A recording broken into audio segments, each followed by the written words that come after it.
Alhamdulillah,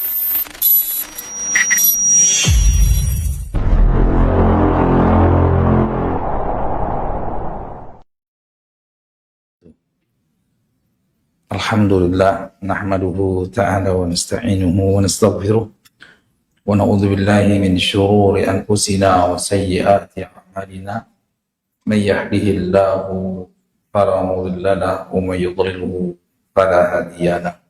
Asyhadu an la ilaha illallah wahdahu la syarika lahu wa asyhadu anna Muhammadan abduhu wa rasuluh sallallahu alaihi wa ala alihi wa ashabihi wa man tabi'ahum bi ihsan wa sallim tasliman mazida amma ba'd. Insyaallah taala sebagaimana biasa kita akan lanjutkan pembahasan kita dari kitab Sahih Bukhari yang mana kita sudah masuk ke hadis yang ke-185. Di bab yang ke-38 berkata Imam Bukhari rahimahullah, babu mashir ra'si kullihi liqaulillahi ta'ala wamsahu biru'usikum. Bab mengusap kepala seluruhnya ketika seorang muslim atau muslimah berwudu, sebagaimana Allah SWT berfirman wamsahu biru'usikum, dan usaplah kepala kalian. Di sini kenapa Imam Bukhari rahimahullah ta'ala berdalil dengan ayat tersebut tentang disyariatkannya mengusap kepala keseluruhan ketika seorang hendak berwudu? Karena di situ Allah berfirman wamsau biru'usikum, ada ba-nya, bi, ya. Al-ba di situ lil ilsaq, katakan lil ilsaq, artinya sebagaimana Allah SWT sebutkan wal yatawafu bil baitil atiq, tawaflah kalian bi baitil atiq. Apa baitil atiq? Apa nama lain dari Ka'bah? Baitul atiq, ya. Jadi rumah Allah SWT yang pertama kali yang Allah SWT jadikan sebagai tempat beribadahnya kaum muslimin. Inna awwala baiti wudi'a lin-nasi alladzi bi Bakkah. Bahwasanya pertama kali Allah SWT sebutkan di dalam ayat tersebut, awal rumah yang diberkahi Allah dijadikan sebagai tempat ibadah yaitu yang di Mekah, yaitu Makkahul Mukarramah, Baitul Atiq, Baitullahil Haram, Ka'bah Al-Musyarrafah. Nah, di situ Allah berfirman wal yatawafu bil baitil atiq, dan tawaflah kalian bil baitil atiq. Sebagaimana tawaf itu tidak cukup dengan sebagian sisi saja, maka demikian juga dengan mengusap kepala, harus dengan seluruh bagian kepala. Jadi tidak cukup sebagian saja sebagaimana ayat tersebut bil baitil atiq.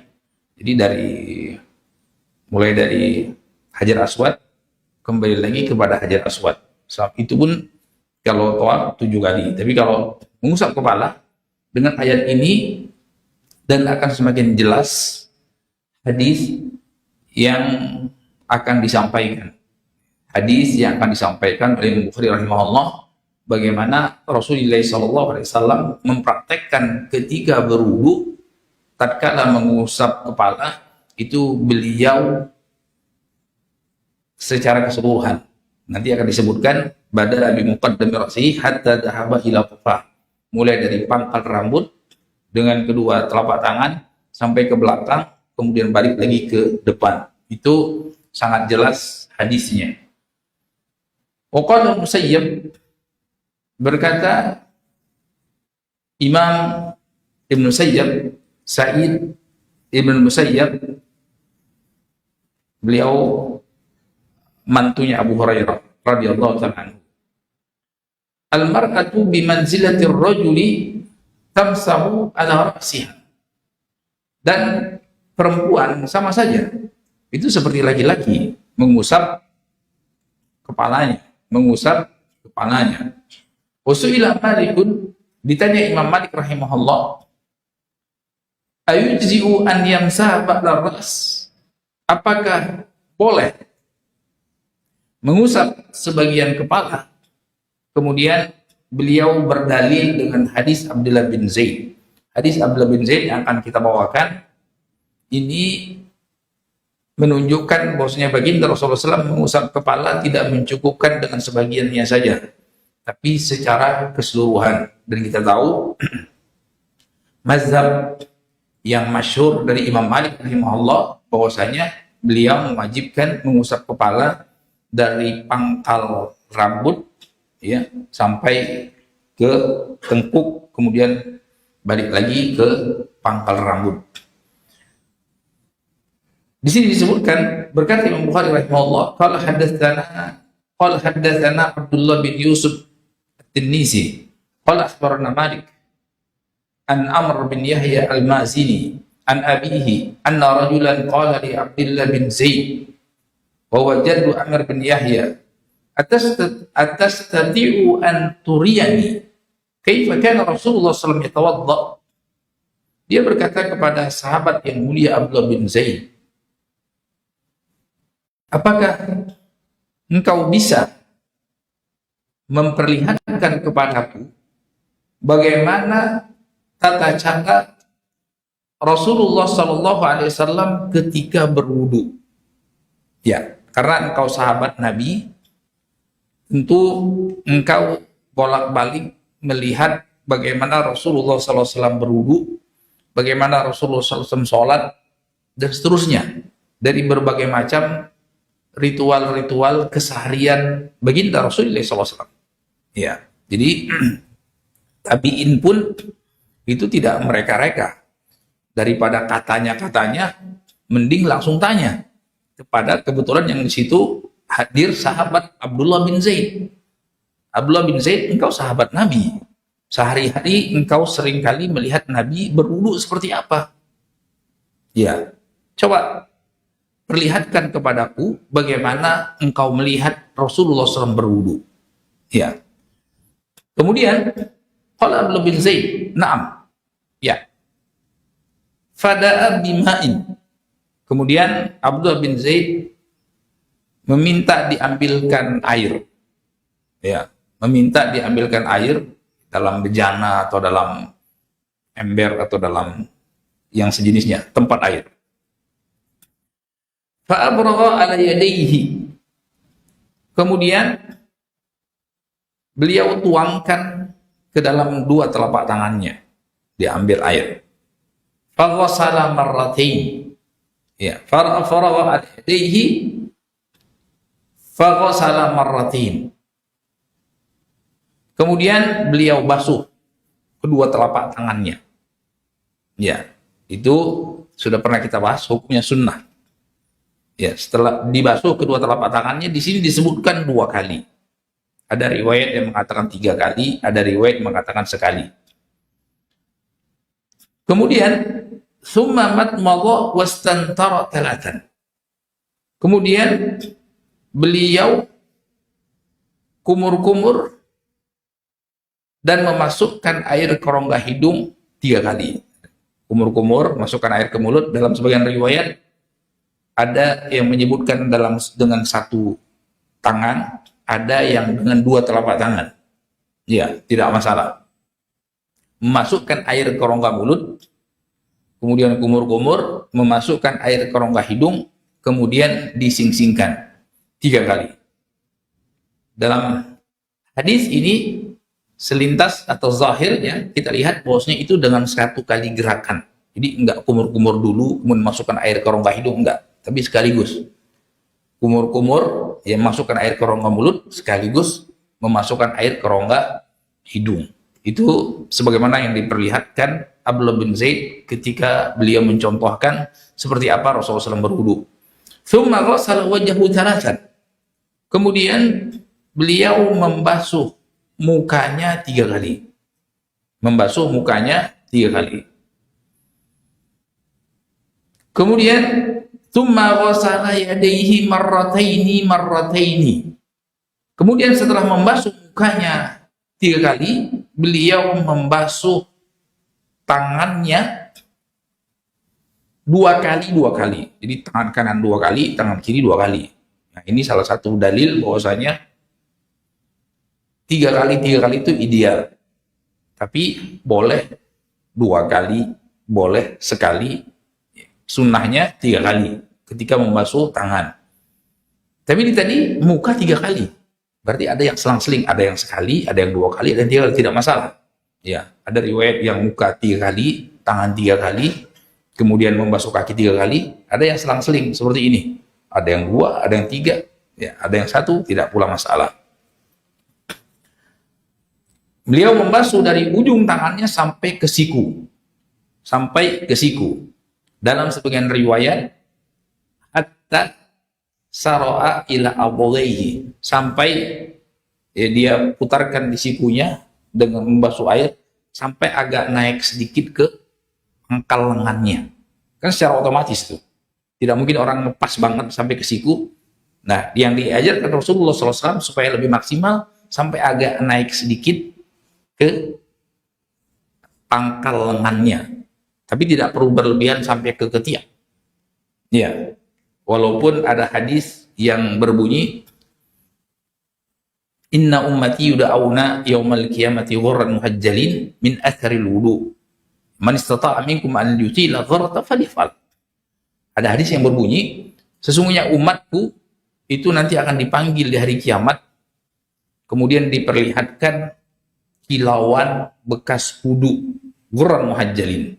Ghurran muhajjalin itu asalnya kuda yang telapak kakinya itu hitam, kuda putih tapi khusus kuda hitam tapi khusus kakinya dan tangannya itu putih berkilau.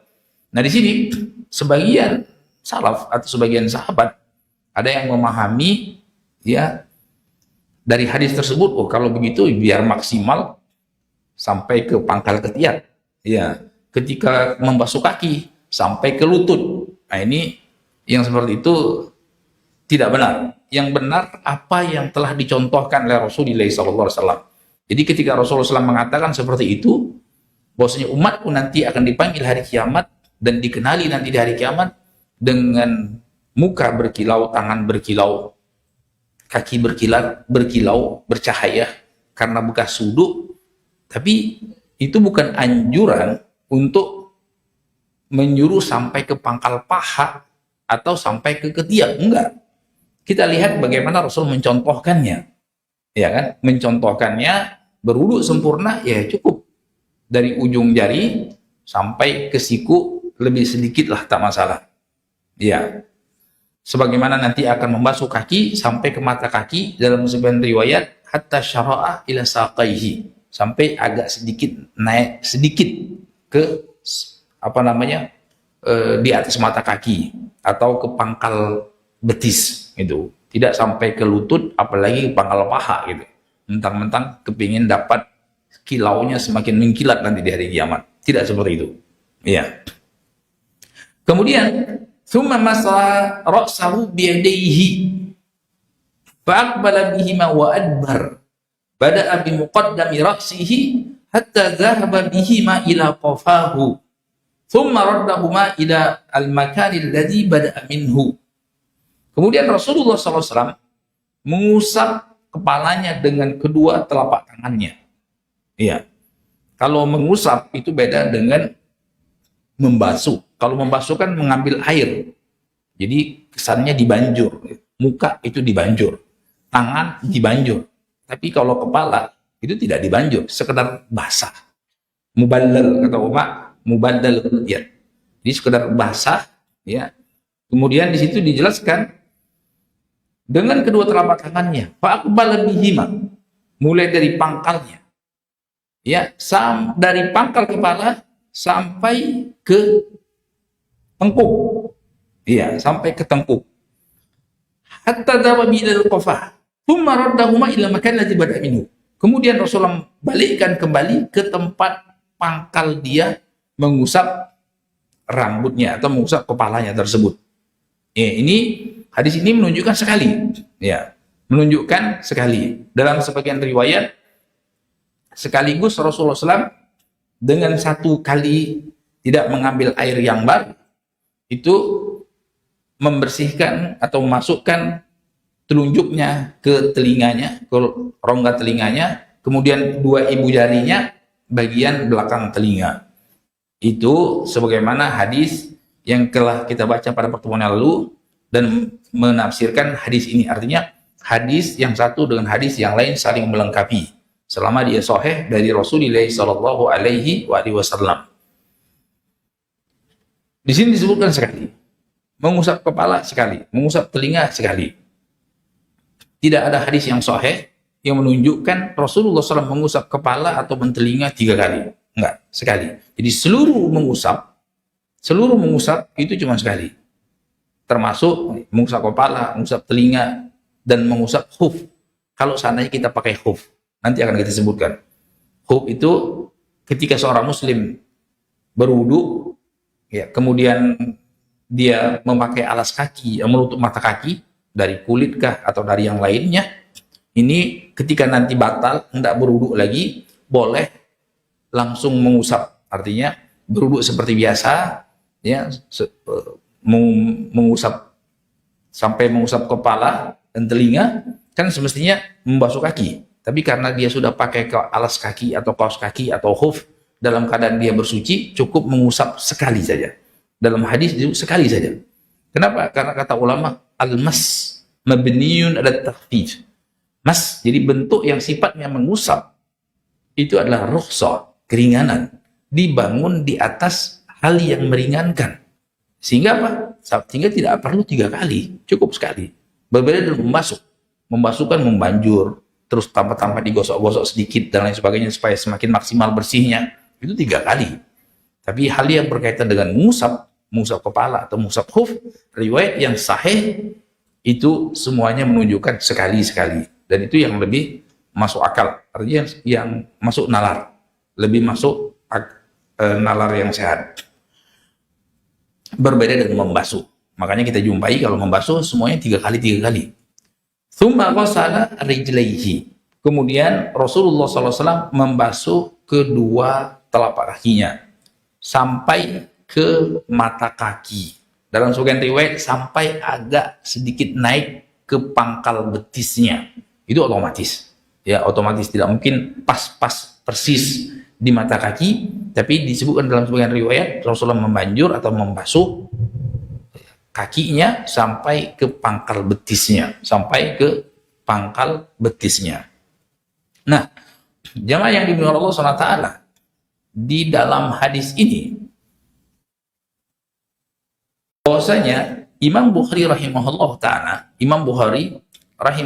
ta'ala berdalil dengan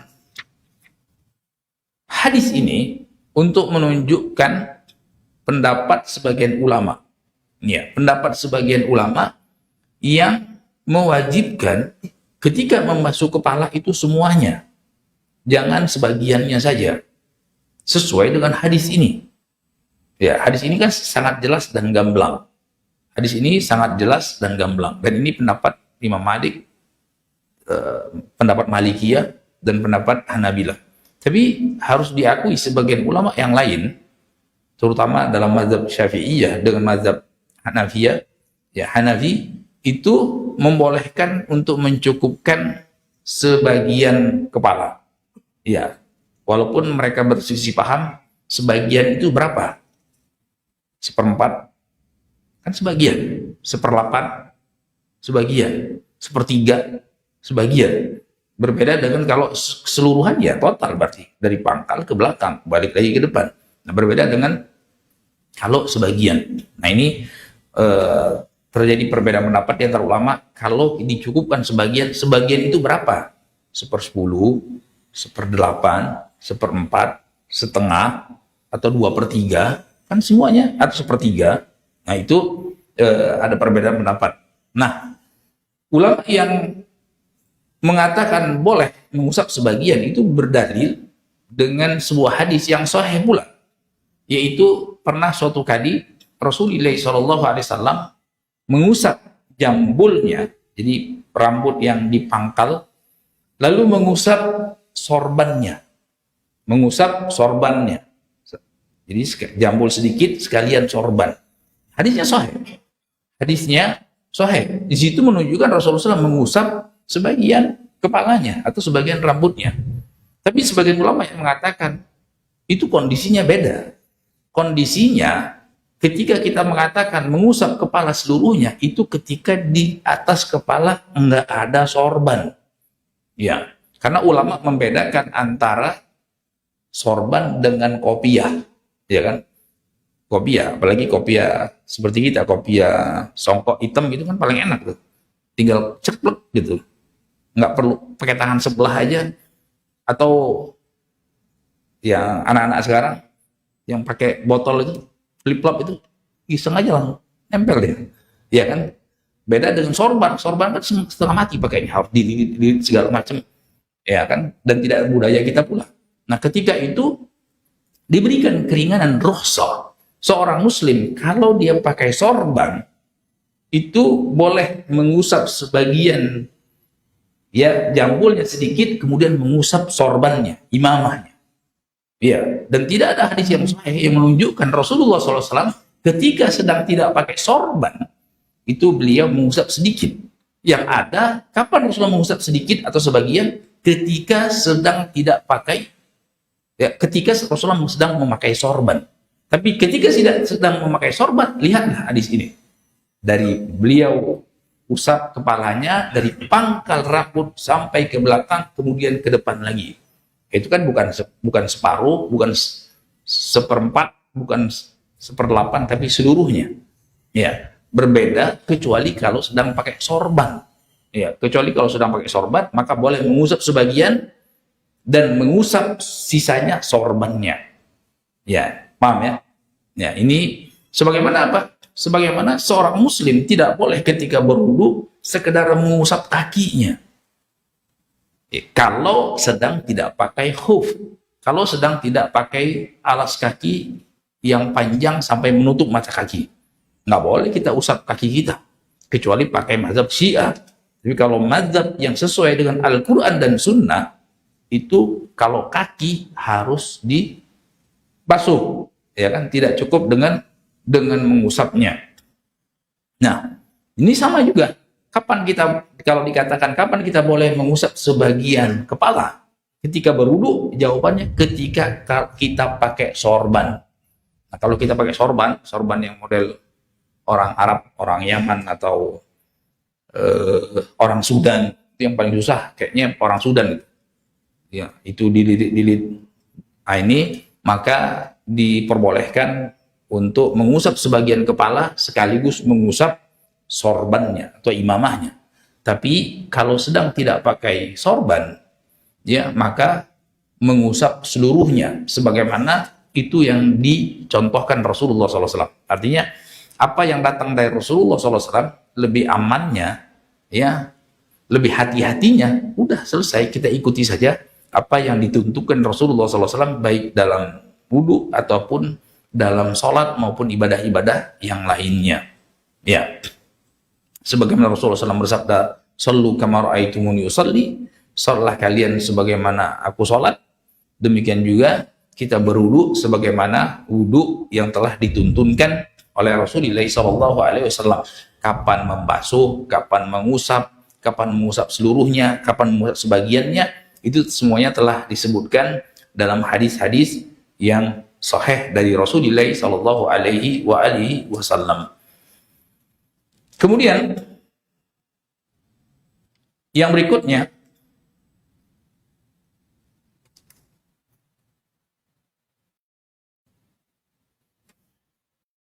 jadi ulama sepakat bahwasanya lebih bagus, ya lebih bagus mengusap seluruhnya. Itu sepakat para ulama, mau Syafi'i, mau Hambali, mau Hanafi, sepakat. Cuman apakah harus, apakah lebih bagus? Nah, ini tadi sudah kita bahas, ya sudah kita bahas. Sepakat lebih bagus, lebih utama, lebih besar pahalanya ketika mengusap seluruhnya. Tapi apakah mencukupkan sebagian saja? Nah, sebagian ulama mengatakan tidak cukup, ya. karena tidak ada dalil yang menunjukkan kecukupan itu. Ya, sebagai ulama enggak ada. Itu buktinya ketika Rasulullah SAW pakai sorban, Rasulullah mengusap sebagian kepalanya, pangkal rambutnya. Ulama yang Malikiyah mengatakan itu kalau pakai sorban boleh, tapi kalau tidak pakai sorban mana dalilnya? Ya, yang menunjukkan Rasulullah SAW mengusap sebagiannya saja. Dan memang harus diakui tidak didapati dari hadis Rasulullah SAW mengusap sebagiannya saja, kecuali ketika beliau sedang memakai sorban. Dan itu tentu lebih hati-hati. Kemudian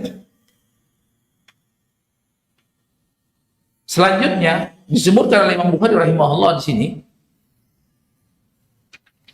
bab ghuslir rijlaini ilal ka'bain, bab membasuh kedua kaki, telapak kaki itu sampai ke mata kaki. Ya, jangan cuman di bawah mata kaki.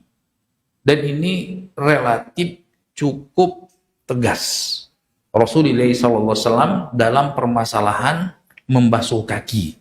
Ya, sampai-sampai Rasulullah SAW pernah bersabda, wailul lil aqabi minan nar. Ya, wailul lil aqabi minan nar. Celakalah tumit-tumit dari neraka jahanam. Celakalah tumit-tumit dari neraka jahanam. Jadi ada ancaman orang yang tidak sempurna dalam berwudu, terutama ketika membasuh kaki. Karena seringkali, coba perhatikan, kadang-kadang sebagian orang itu terlalu terburu-buru, terutama ketika membasuh kaki. Sehingga apa? Sehingga yang di belakang mata kakinya tidak terkena air. Buktinya apa? Masih ada bekas. Semuanya basah kecuali di belakang mata kakinya. Makanya Rasulullah SAW memberikan peringatan secara khusus. Wailul lil aqab minan nar. Celakalah tumit-tumit atau bagian yang di belakang mata kaki yang tidak terkena air ketika berwudu dari neraka jahanam. Bukan berarti, oh kalau anggota wudu yang lain boleh tidak sempurna. Enggak. Artinya, kalau sekiranya belakang mata kaki itu yang paling sulit, ya kan? Apalagi model-model kita yang hamil 2-3 bulan, ya kan? Kalau mau tunduk, berat ya rasanya. Ya kan? Sehingga apa? Sehingga ya sekadarnya saja. Padahal di sini Rasulullah SAW memberikan peringatan yang sangat keras. Celakalah tumit-tumit ya, bagian belakang mata kaki yang tidak terkena air ketika berwudunya. Artinya kalau itu hal yang paling sulit untuk kita basuh dan peringatannya neraka jahanam, apalagi bagian tubuh yang lainnya. Ya, tangan kan paling gampang. Ya, muka paling gampang. Ya kan, apalagi mengusap telinga lebih gampang lagi. Nah, ini kalau di belakang mata kaki itu cukup, ya saya rasa itu cukup yang paling menyulitkan dibandingkan anggota tubuh yang lainnya, ya kan? Maka yang paling sulit saja ancamannya neraka, ya apalagi yang lain yang Allah berikan kemudahan. Ini perlu hati-hati, betul-betul sungguh-sungguh maksimal dalam berwudu, sehingga Rasulullah SAW memberikan anjuran-anjuran pahala-pahala yang besar ketika seorang mukmin itu berwudu dengan sempurna.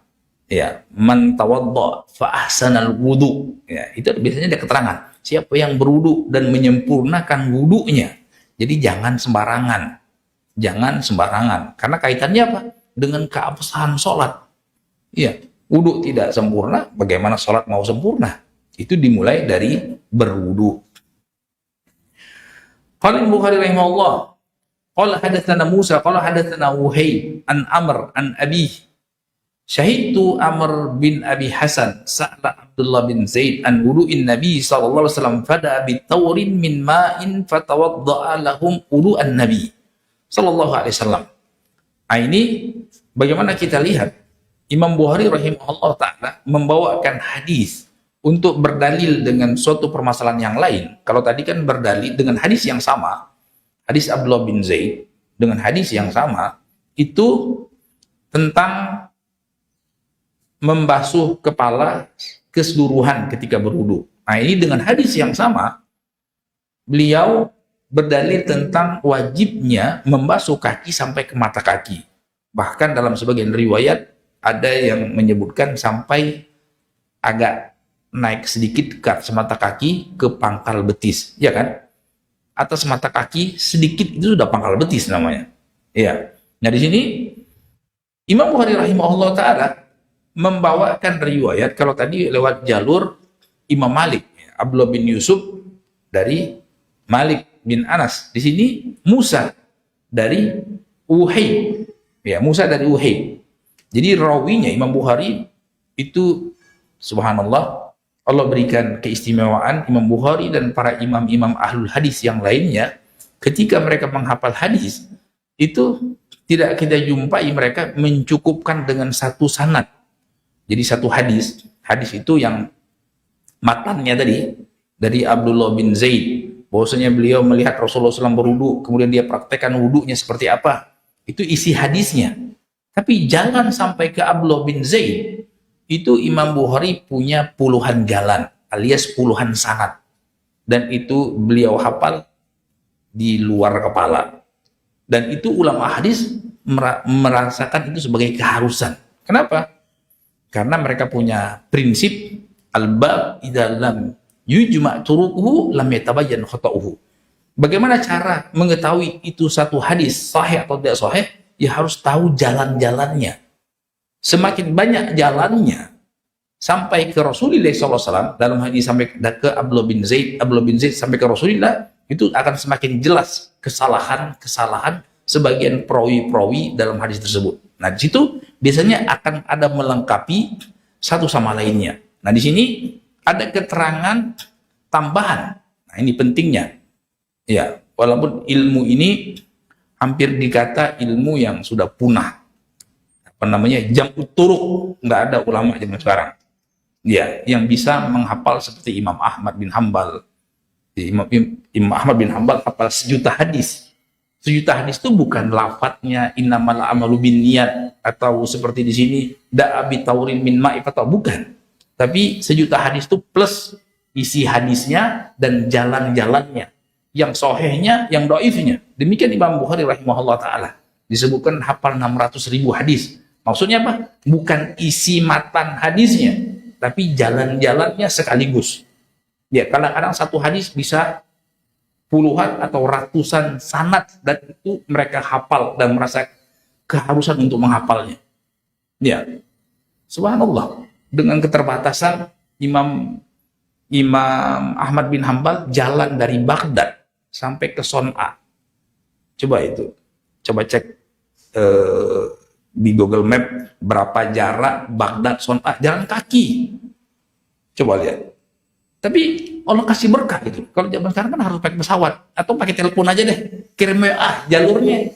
Dia ketemu sama Imam Abdul Razak bin Hammam Son'ani. Pengen ketemu jalannya. Coba lihat. Itu kalau bukan karena keberkahan dari Allah SWT, nggak bisa seperti itu. Ya, kita semua internet lengkap. Ya, ustadz-ustadz zaman sekarang atau ulama zaman sekarang, semua kitab ada, ribuan kitab, abang tinggal download. Tapi nggak berkah juga. Ya kan? Zaman dulu harus jalan kaki ribuan kilo, tapi subhanallah, ya Allah jadikan keberkahan sehingga satu ulama ada yang hafal 1.000.000 hadis, ada yang hafal 500 hadis, ada yang hafal 800.000 hadis, dengan dalam sebagian riwayat sama seperti kalian hafal qul huwallahu ahad. Subhanallah, nggak bisa dibayangkan Allah bisa ciptakan makhluk-makhluk seperti itu. Jadilah kitab ini dari sekian ratus ribu Imam Bukhari menghafal hadis, jadilah kitab kita ini. Nah, kita lihat di sini, di situ disebutkan pada abi taurin min ma. Nah, kalau tadi kan keterangannya itu ada, di sini ada tambahan. Di situ langsung pada abi ma'in, dia minta diambilkan air. Tapi di sini dikasih keterangan itu minta ambilkan tempayan taur yang terbuat dari logam gitu. Nah, kan ada tambahan dia. Jadi sebagian rawi melengkapi periwayatan rawi yang lain. Kemudian tawadda'a lahum wudu'an Nabi SAW. Kemudian beliau perlihatkan bagaimana wudu'nya Rasulullah SAW kepada para tabi'in yang hadir itu. Fa'akfa'a ala yadihi minat taur. Kemudian beliau masukkan tuangkan air ya ke salah satu telapak tangannya, kemudian beliau basuh telapak tangannya 3 kali. Tsumma adkhala yadahu fit taur. Nah, jadi di sini bahwasanya kalau kita pakai bejana ya kan, itu kan ada keterangan untuk tidak langsung memasukkan tangan ke dalam bejananya sampai dibasuh terlebih dahulu. Dan itu sunnahnya. Membasuh kedua telapak tangan 3 kali, kemudian beliau masukkan tangannya ke dalam bejana tadi, ya. Kemudian beliau dengan air tersebut kumur-kumur dan memasukkan air ke rongga hidung. Nah, coba lihat. Kalau tadi ya riwayatnya, kalau sekarang riwayatnya Wuhai, kalau tadi riwayatnya Imam Malik, itu Imam Malik menyebutkan famat mada wastan tara. Kalau di sini ada lebih jelas lagi, kumur-kumur sekaligus memasukkan air ke rongga hidung dan mengsingsingkannya. Jadi lengkap kan? Kumur-kumur, memasukkan air ke rongga hidung dan mensingsingkannya.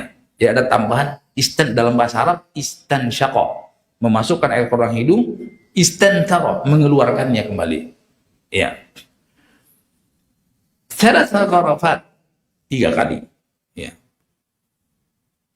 Kemudian tsumma adkhala yadahu faghasala wajhahu thalatha. Kemudian beliau memasukkan telapak tangannya lalu mengusap wajahnya 3 kali. Ya, mengusap wajahnya 3 kali. Tsumma ghasala yadayhi marrataini ilal mirfaqaini. Nah, kalau ini sama.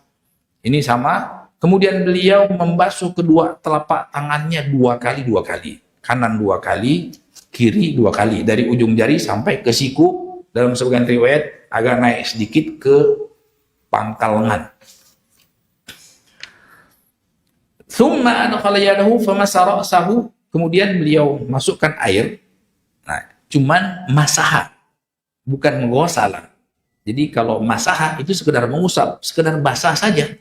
Tangan basah, mengusap, ya, tadi disebutkan mulai dari pangkal rambut sampai ke tengkuk, kemudian balik lagi ke pangkal rambut, kemudian sekaligus mengusap kedua telinganya. Ya, telunjuk masuk ke dalam rongga telinga, ibu jari di bagian luarnya.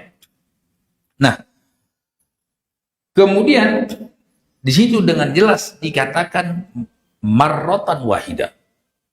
Ya kan, hadis saling melengkapi satu sama lainnya, sekali saja.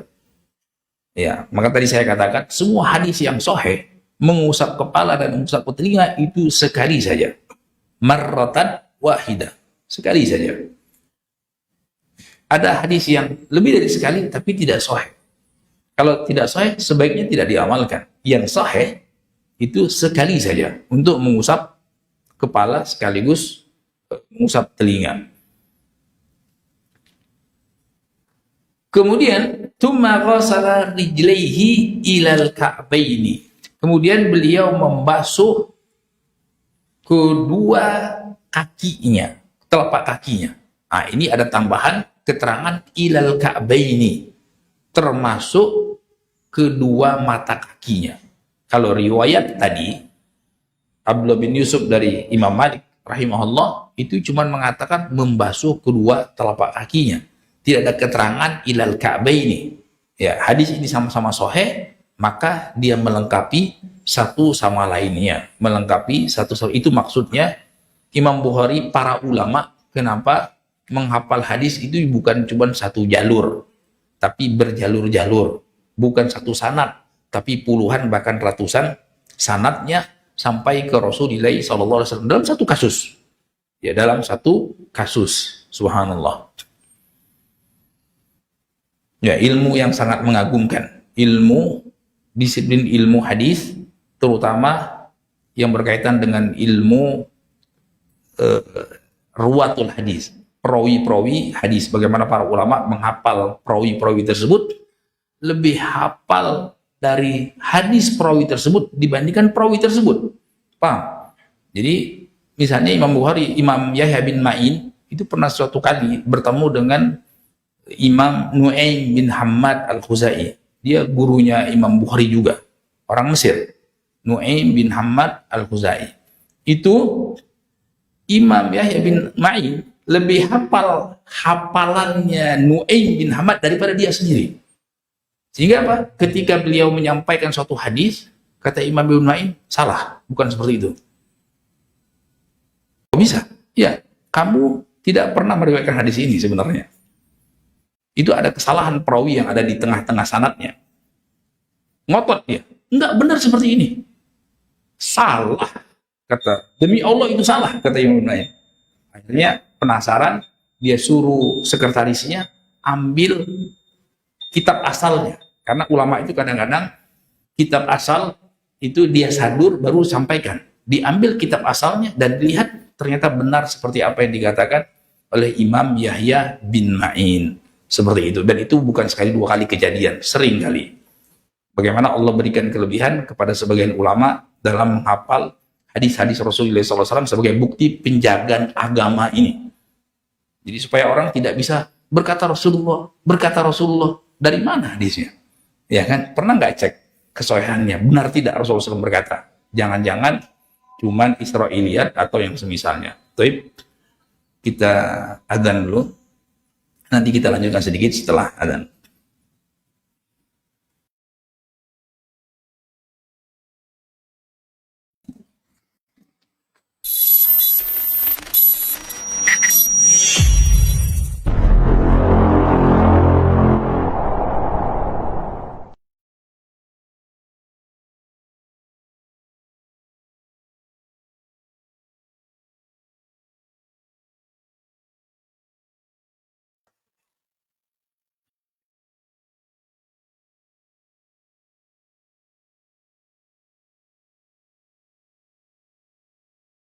Bismillahirrahmanirrahim. Kita lanjutkan sedikit sampai komat insyaallah.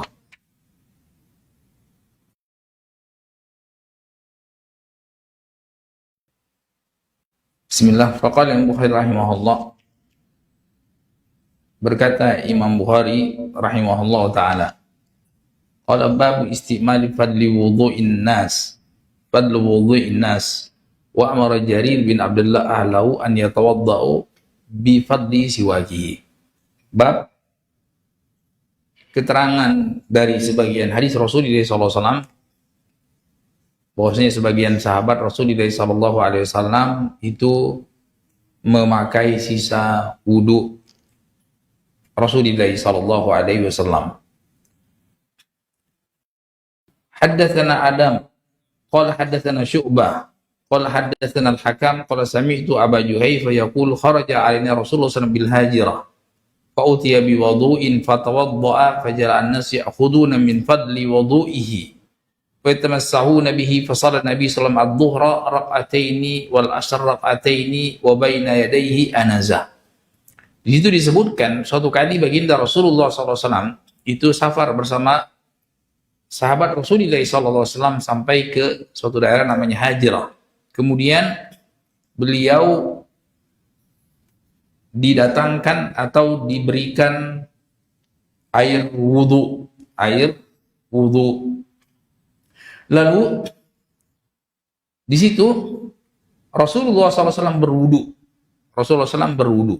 Fajalan nasi aquduna min fadli wudu'ihi.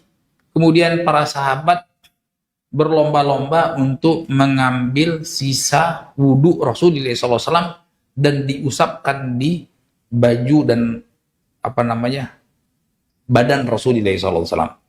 Nah, kata ulama, ini kekhususan Rasulullah SAW.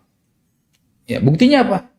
Buktinya apa yang dilakukan sahabat itu tidak dilakukan kepada sahabat yang lain. Jadi ketika Rasulullah SAW masih hidup, ya misalnya Rasulullah SAW cukur rambut di Arafah atau di Mina, itu kan banyak rambutnya. Nanti Rasulullah SAW bagi-bagi rambutnya, dibagi-bagi masing-masing sahabat dapat, ada yang dapat sehelai, ada yang dapat 2, sebagai bentuk keberkahan dari tubuhnya yang mulia. Kemudian ketika Rasulullah SAW berwudu, ada sisa bekas wudunya, cipratan-cipratannya, itu diambil sahabat, diusapkan di badannya untuk mengalap berkah dari tubuh Rasulullah SAW dengan izin Allah SWT, dengan izin dari Allah Subhanahu Wa Taala, dan itu dilakukan sahabat cuman pada sosok Nabi yang mulia. Makanya ketika Abu Bakar berwudu, sahabat enggak heboh, ya kan? Padahal kita tahu kesepakatan kaum muslimin, Abu Bakar itu sosok yang paling mulia setelah Rasulullah SAW. Manusia yang paling beriman dan bertakwa setelah Rasulullah SAW di umatnya. Demikian juga ketika Abu Bakar meninggal, di situ ada Umar, ya kan? Umar juga ketika berwudu, tidak ada sahabat yang mengejar wudunya Umar kemudian ngalap berkah dari wudunya. Enggak, tidak ada seperti itu. Demikian juga ketika Utsman, demikian juga ketika Ali bin Abi Thalib radhiyallahu ta'ala anhu, tidak kita jumpai para sahabat ngejar wudunya sahabat yang lain walaupun mereka sudah dipastikan sebagai penghuni sorga, ya kan? Abu Bakar di sorga itu sudah banyak banget hadisnya. Umar di sorga juga banyak, Utsman di sorga, Ali di sorga, tapi tidak kita jumpai sahabat Rasulullah SAW ngalap berkah orang yang pasti masuk sorga, ya kan?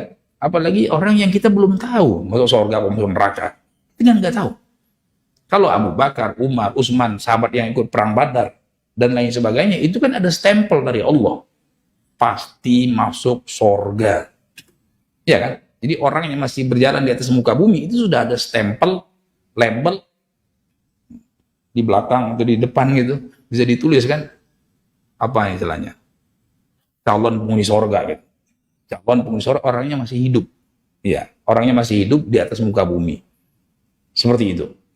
Nah, ini menunjukkan bahwasanya amalia perbuatan sahabat Rasulullah SAW itu bisa jadi panutan bagi orang yang datang setelahnya.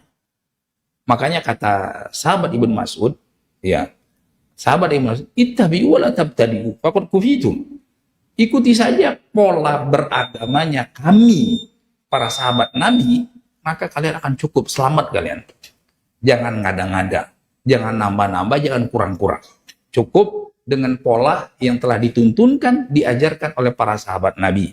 Yang Allah janji di dalam Al-Quran, Nabi janji dalam hadis-hadisnya tentang keutamaan dan keistimewaan mereka dibandingkan umat-umat yang datang setelahnya. Baik, wabillahi taufiq, wa sallallahu nabiyina Muhammad wa ala alihi wa ashabihi wa sallam, walhamdulillahi rabbil alamin, subhanakallah bihamdik, asyhadu an la ilaha illa anta astaghfiruka wa atubu ilaik. Assalamualaikum warahmatullahi wabarakatuh.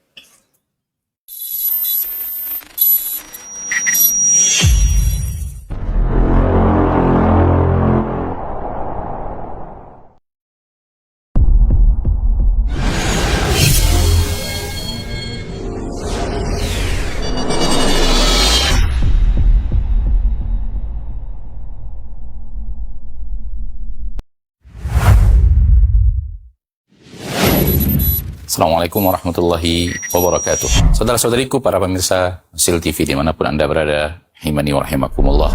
Semoga antum selalu berada dalam lindungan Allah Tabaraka wa Ta'ala, dan semoga kesehatan, keberkahan, rahmat dan nikmat Allah Tabaraka wa Ta'ala selalu meliputi Anda semuanya.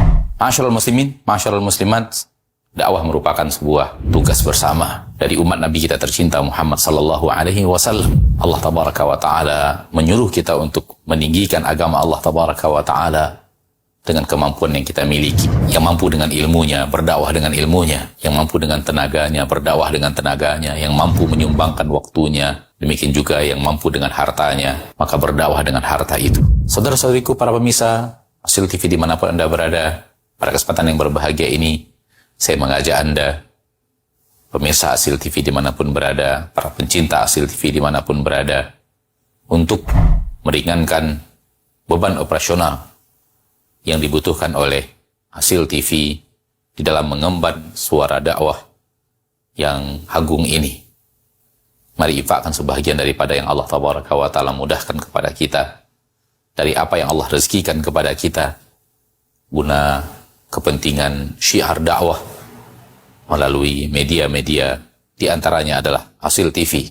Melalui Hasil TV, sangat banyak saudara-saudari kita kaum muslimin dan muslimat yang bisa mendapatkan dakwah di bumi yang sangat jauh, di negeri yang sangat terpencil. Bahkan tidak sedikit dari mereka yang mendapatkan hidayah kepada sunnah Rasulullah SAW melalui media Asil TV yang kita cintai. Semoga apa yang antum berikan merupakan pembuka kebaikan, merupakan pembuka hidayah bagi saudara-saudari antum menuju jalan yang sesuai dengan sunnah Nabi kita tercinta SAW, sehingga di akhirat mendapatkan pahala bagaikan seorang yang di tangannya Allah Tabaraka wa Ta'ala bukakan hidayah kepada seseorang.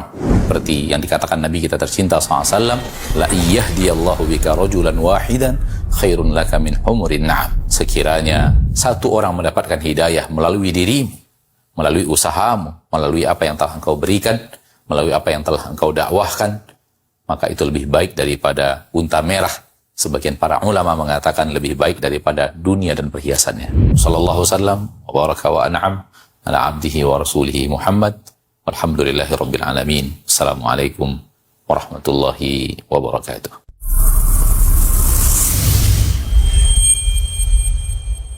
Tiga keutamaan membangun masjid. Pertama, berpartisipasi dalam membangun masjid.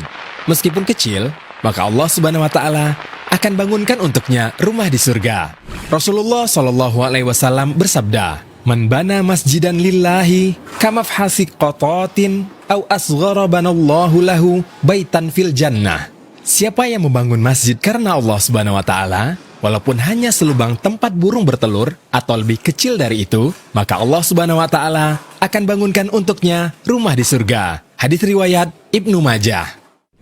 Yang kedua, orang yang membangun masjid, maka akan dibangunkan untuknya bangunan yang semisal di surga. Rasulullah SAW bersabda, "Man bana masjidan lillahi, banallahu lahu fil jannati mithlahu." Siapa yang membangun masjid ikhlas karena Allah Subhanahu wa Ta'ala, maka Allah Subhanahu wa Ta'ala akan membangun untuknya yang semisal itu di surga. Hadits riwayat Al-Bukhari dan Muslim. Yang ketiga, dibangunkan rumah di surga. Rasulullah SAW bersabda, barang siapa yang membangun masjid yang digunakan untuk berzikir atau beribadah kepada Allah Subhanahu wa Ta'ala, maka Allah Subhanahu wa Ta'ala akan membangunkan untuknya sebuah rumah di